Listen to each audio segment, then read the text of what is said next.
Russell खैमा का ये एक बड़ा पैलेस जिसको जिन पैलेस कहा जाता है, इसके अंदर आपको 35 से जायद बड़े बड़े रूम्स नजर आएंगे। First floor, second floor, roof top पर आपको खूबसूरत सन ग्लास से मुज़य्यन छतें नजर आएंगी।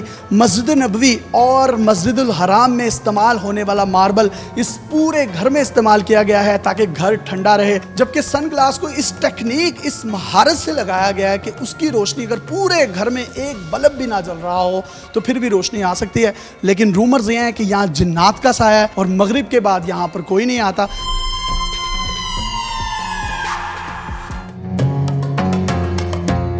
अस्सलाम वालेकुम नाज़रीन, आपका मेज़बान यासिर शामी आपकी खिदमत में हाजिर है और आप देख रहे हैं डेली पाकिस्तान। इस वक्त मैं मुत्तहिदा अरब इमारात में मौजूद हूं और मेरे पीछे आप ये बड़ा एक पैलेस देख सकते हैं। इस पैलेस को 500 मिलियन दिरहम की एक बड़ी खतीर रकम से बनाया गया, लेकिन इसके अंदर अब रहता कोई भी नहीं है। इस पैलेस को जिन पैलेस भी कहा जाता है। इसका जो बादशाह था जिसने इसको बनाया था, उसने इसके अंदर 35 रूम्स बनाए और स्टेट ऑफ द आर्ट काम करने वाले आर्टिस्ट जिनमें मरोक्किश, इंडियन और ईरानी लोग शामिल हैं।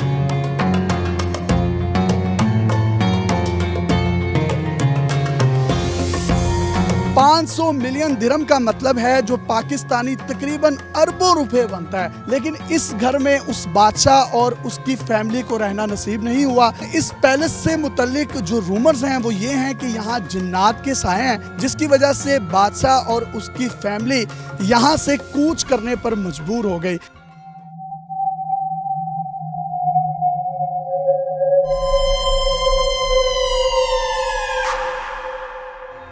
जबकि इसके अंदर जो मार्बल लगाया गया है, जो मदीना शरीफ में और मक्का शरीफ में मार्बल लगा है, ठंडा मार्बल जिसको कहा जाता है, क्योंकि यूएई में जो गर्मी है वो 50 डिग्री सेंटीग्रेड से भी ज्यादा होती है और वो तमाम पत्थर जिनका जिक्र कुरान हकीम में हुआ है, वो तमाम के तमाम पत्थर भी मुख्तलिफ दीवारों में जड़े गए हैं।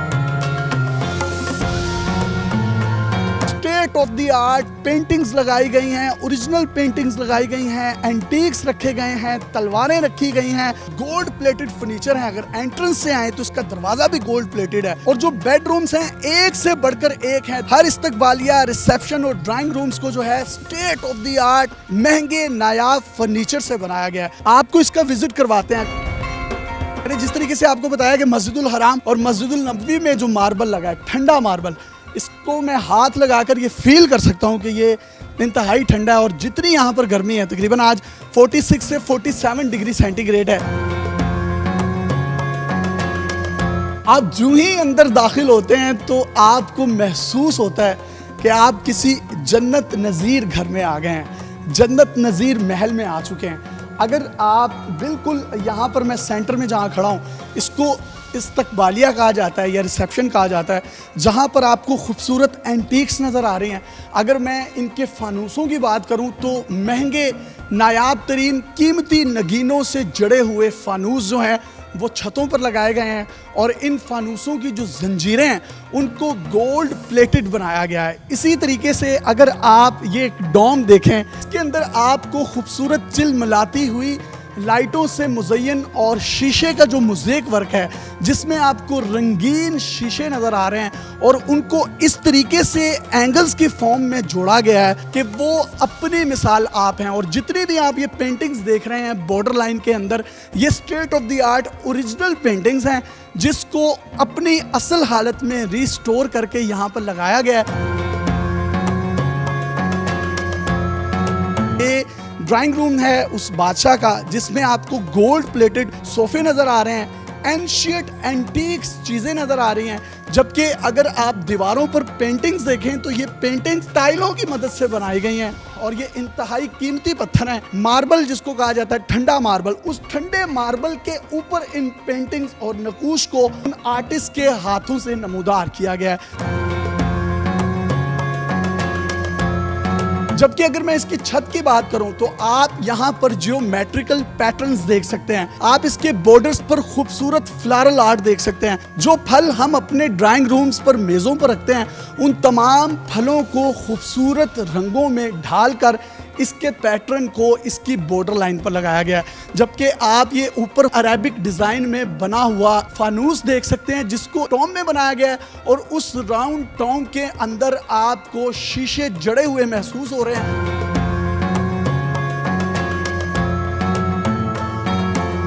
जबकि ये जो पीछे दो पेंटिंग्स लगाई गई हैं ये भी स्टेट ऑफ द आर्ट हैं और 3D पेंटिंग्स हैं जिनको फनकारों ने साल हा साल की मेहनत के बाद बनाया। और इस वक्त मैं ग्राउंड फ्लोर पर ही मौजूद हूँ और इस्तकबालिया में आपको एक ऐसी खूबसूरत पेंटिंग दिखाते हैं जिसको आई फॉलोइंग पेंटिंग कहा जाता है, यानी सोर्ट ऑफ मोनालिजा। आप ये जो हिरन देख रहे हैं ये 3D पेंटिंग है। हिरन की जो आंखों की सफेद पुतलियों के ब्लैक बेले हैं, इस पूरे महल के जिस एरिया से भी इस पेंटिंग की तरफ देखेंगे आपको महसूस होगा कि हिरन आप ही को देख रही है।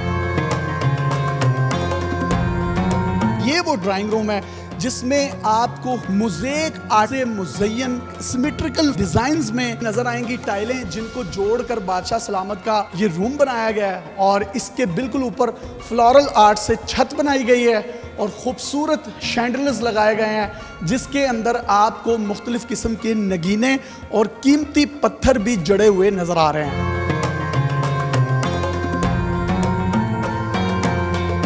अब आपको फर्स्ट फ्लोर पर लिए जाते हैं, आइए हमारे साथ। ऊपर जाते हुए हम आपको यहाँ पर एक ओरिजिनल पेंटिंग दिखा रहे हैं और ये ओरिजिनल पेंटिंग दुनिया की महंगी तरीन पेंटिंग्स में से एक पेंटिंग है। इन्होंने इसको भी मोज़ेक टाइल्स और वो जो एक महंगा मार्बल है उसके ऊपर बनाया है और यहीं से हम ऊपर जाएंगे। ये फर्स्ट फ्लोर है जो कि हम नीचे से आपको एक डोम दिखा रहे थे जिसके अंदर एक फानूस लगा था। ये उसकी उभरी भी सतह है जिसके ऊपर आपको दो हाथी और ये भी गोल्ड प्लेटेड हैं। जबकि मेरे मोस्ट राइट साइड पर आप देख सकते हैं इसकी जो खूबसूरती में चार चांद लगाते हुए ये वेलवेट्स, और वेलवेट्स के ऊपर ये खूबसूरत शीशा लगाकर इसको नक्शो निगार किया गया है। इस तरफ गोल्ड प्लेटेड ही इन्होंने हाथियों के थीम पर, ये हाथियों की आप सूंड देख सकते हैं और सूंड के अंदर शीशा लगाया है और बाहर जो है आप ये गोल्डन टच देख सकते हैं जो कि इसको रॉयल लुक दे रहा है। अगर मैं इसकी छत की बात करूं तो इंतहाई कीमती टाइल्स लगाई गई हैं जिसमें तकरीबन 1 दर्जन से जायद कीमती पत्थरों से मुज़य्यन फानूसों को रखा गया है। जबकि इस डोम का जो कवर है उसको भी गोल्ड प्लेटेड चीज़ों से बनाया गया है। टाइल पेंटिंग जिसको ओरिजिनल फॉर्म में रिस्टोर किया जाता है इंतहाई महंगी होती हैं, उनको इस रूम के अंदर लगाया गया है। जबकि इस तरफ जो है बादशाह सलामत की फैमिली का एक रॉयल बेडरूम है। 2 बेडरूम्स के दरमियान एक खूबसूरत 3D पेंटिंग लगाई गई है और इसकी जो कलर कॉम्बिनेशन है, इसका जो टेक्सचर है, इसकी जो फील है, ये बिल्कुल ओरिजिनल हालत में है। फर्स्ट फ्लोर पर आपको हमने दिखाया है कि किस तरीके से उनकी फैमिली रहा करती थी यहाँ पर और खूबसूरत बेडरूम्स जो हैं वो बनाए गए थे और 1985 में इसको बनाया गया था और आज से 2 साल पहले 2019 में विजिटर्स के लिए आम कर दिया गया।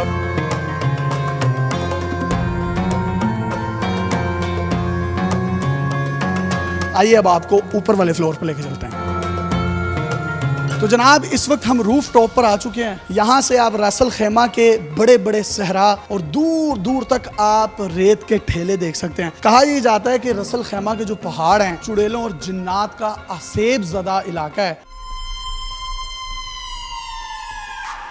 इस बड़े सहरा में इस बादशाह ने इतनी बड़ी इन्वेस्टमेंट कर दी थी और जिस तरीके से मैं पत्थरों का जिक्र कर रहा था आप ये देख सकते हैं कि कितने खूबसूरत पत्थर हैं, कीमती पत्थर हैं जिनको यहाँ पर रखा गया है और ये तमाम के तमाम पत्थर इस महल की खूबसूरती को 4 चांद लगाते हैं। जबकि अगर मैं बिल्कुल यहाँ पर सेंटर पॉइंट में आऊँ तो आप देख सकते हैं कि बड़ा कीमती पत्थरों से मुज़य्यन फानूस नजर आ रहा है। कहा यह जाता है रक्सो मौसीकी की जो महफिलें अरेबिक में होती हैं तो उनका इंतजाम यहाँ पर फ्लोर सिटिंग करके किया जाता है। जबकि आप खूबसूरत पेंटिंग्स देख सकते हैं और खूबसूरत ग्लास ऊपर बना हुआ है। ग्लास की मदद से रोशनी जो है यहाँ पड़ती है और यहाँ से इस शीशे की मदद से मुनक्किस होकर नीचे के फर्स्ट फ्लोर और ग्राउंड फ्लोर तक वो रोशनी जाती है। इसको इस तरीके से यहाँ बनाया गया है। अगर यहाँ से हम मज़ीद बाहर निकलें तो आप देख सकते हैं ये एक सिटिंग एरिया बनाया गया है।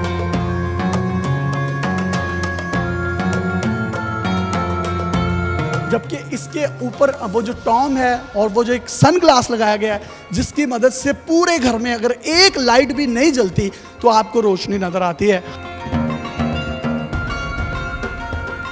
हमने आपको रसल खैमा का ये एक बड़ा पैलेस दिखाया जिसको जिन पैलेस कहा जाता है। इसके अंदर आपको 35 से ज़ायद बड़े बड़े रूम्स नजर आएंगे। First floor, second floor, roof top पर आपको खूबसूरत सन ग्लास से मुज़य्यन छतें नज़र आएंगी।